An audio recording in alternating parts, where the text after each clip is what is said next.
Hello friend, good morning, this is Dey, welcome back to our channel and blog. কেমন আছো সবাই? আশা করি সবাই ভালো আছো। তো আমরা সকালবেলা উঠে পড়েছি। প্রতিদিন এইভাবে আমরা আগে এক সময় ভিডিও ছাড়তাম, এখন আর ছাড়া হয় না। তো এখন থেকে আবার যতদিন মানে পারবো ছাড়তেই থাকবো। তো চেষ্টা করছি আবার ছাড়ার জন্য। তো সকালবেলা উঠে আমার মা কি করছে? মা কি করছো মা?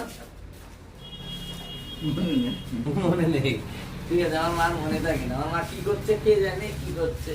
আমার মা এখন দই দিয়ে মুড়ি খাচ্ছে। আমার বৌদি ওই যে ওই পাশে ভাত নিয়ে বসে পড়েছে, এপাশে গিনি মারে খাওয়াচ্ছে। আর এই যে কালা কালা আজকাল যেমন ঘুমায় তেমনই দেয়। এই জায়গাতে আবার কি বের করেছে, এই যে মাইক্রোসফটওয়্যার বের করে দিচ্ছি। কালা একটু বলো বলো সবাই বলো। কেমন আছো সবাই? গুড মর্নিং সবাই, কেমন আছো? আশা করি সবাই ভালো আছো। গুড মর্নিং, সবাই কেমন আছে? আশা করি সবাই ভালো আছো। দেখেছো, এটা বলে গিনি একটু বলো।